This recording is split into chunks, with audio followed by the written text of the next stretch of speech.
Well, it's exciting to be back here. This is our fourth year presenting at LSI, and I'm excited to tell you about some critical milestones we've achieved over this last year, and hope to come back and get my 5-year pin next year. So first off, I just want to let you all know that we completed our 25-patient clinical study, a single-site feasibility study done at the Brigham and Women's Hospital where the technology was originally developed. And coming up in May, we'll be presenting the data at the American Association of Thoracic Surgeons. So that's really one of the most exciting milestones we've had. About 2.5 weeks ago, we had our first meeting, pre-sub meeting with the FDA to really define our clinical pathway and review our clinical results from the clinical study, which was very favorable. We've also added to our patent portfolio and also had an additional patent in the US that was issued. So significant milestones. And then on top of that, we've received the NCI grant, National Cancer Institute grant, to support the development of our product and was selected to their investor showcase. So significant milestones over this last year. Now let me just tell you a little bit about the company. So I think a lot of people are very well aware that early diagnosis of lung cancer leads to a better cure. And there's clear studies that show in lung cancer, if you're doing low-dose CT studies starting at age 50, you can pick up these cancers while they're still surgically resectable. We've looked at this very, very closely at the growth in actual stage 1 disease, and that's been very, very well documented. Stage 1, stage 2 are clearly an opportunity for doing surgical resection. These lesions are actually very difficult to locate. They're between 1 and 2 centimeters in size, sometimes difficult to palpate. So the whole concept is how can we take these small lesions and instead of doing a lobectomy or segmentectomy, actually lead to a wedge resection, which provides a much better outlook for the patient, particularly individuals who are compromised with lung volume to begin with. So what we've done is we've developed a way to locate the lesion within the lung, place a sensor to it, as well as a sensor on the cutting instruments or the stapling instruments that gives real-time information and data to the surgeon and be able to give them those measurements at the time during the surgical procedure itself. We do this by placing the electromagnetic sensor using either an 18-gauge needle or through a bronchoscope, and then have the cutting instrument that actually gives those distances and readouts. Here shows really the 3 ways of placing that electromagnetic sensor: palpation, or through image guidance, as you see in the short video there. And what's being sponsored by the National Cancer Institute is the ability to be able to place our sensor bronchoscopically, using bronchoscopic navigation, bringing it to the site, and then bringing the patient to the operating room to direct the surgeon actually to where to resect it. At a 25-patient clinical study done by Scott Swanson at the Brigham and Women's Hospital, we were able to collect a significant amount of data. Here you see the actual placement of the electromagnetic sensor through the chest wall.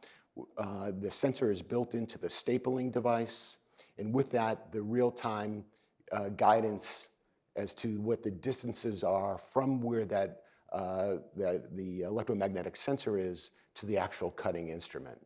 This is the first time that you can actually measure in real time the actual margin distance from the tumor resected. And not only in lung cancer do we see this as an opportunity, but also other soft tissue tumors. We've already done cases in the thyroid and see opportunities for removal of brain lesions, as well as other soft tissue cancers. The market opportunity is significant, both in the US and globally, not only for the lung, as I mentioned earlier, but liver, thyroid, head and neck, and brain cancers. Those are our follow-on target markets for our technology. We look very closely in the US as to the growing number of procedures for these stage 1, stage 2 diseases, and the lookout over the next 5 years. and see a significant opportunity for those minimally invasive resection, as well as these are very, very profitable procedures for the hospital, and significant opportunity for reimbursement, and also additional reimbursement to the surgeon for the placement of the electromagnetic sensor preoperatively.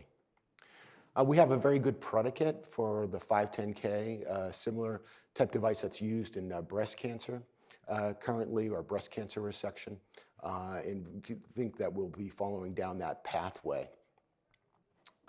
In our patents, we have 3 issued patents currently, a number of other additional new patents.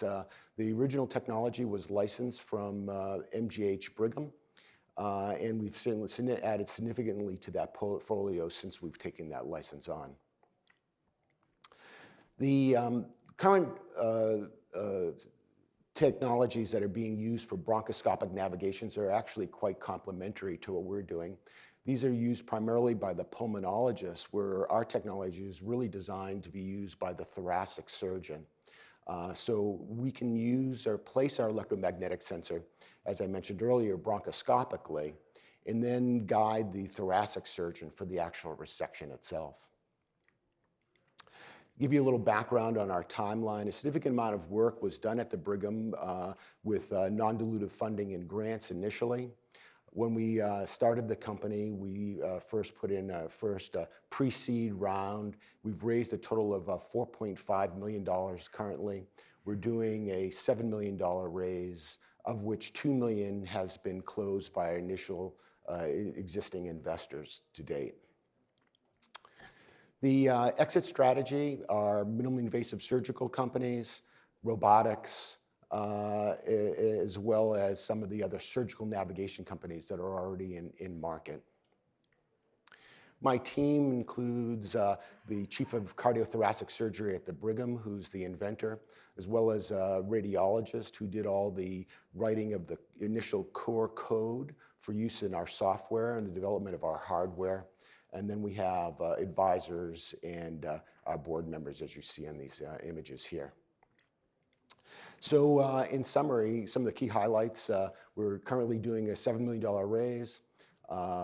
You have met at least one of the management team members here. We've completed our clinical studies, 3 issued patents, and multiple exit strategies, as well as a clear regulatory pathway following our pre-sub meeting that we just recently had. And with that, I'll complete my presentation just a minute or so early. So I thank you all for attending. I'll be out in front of the coffee in the back, and I hope you'll join me with any questions that you may have. Thank you.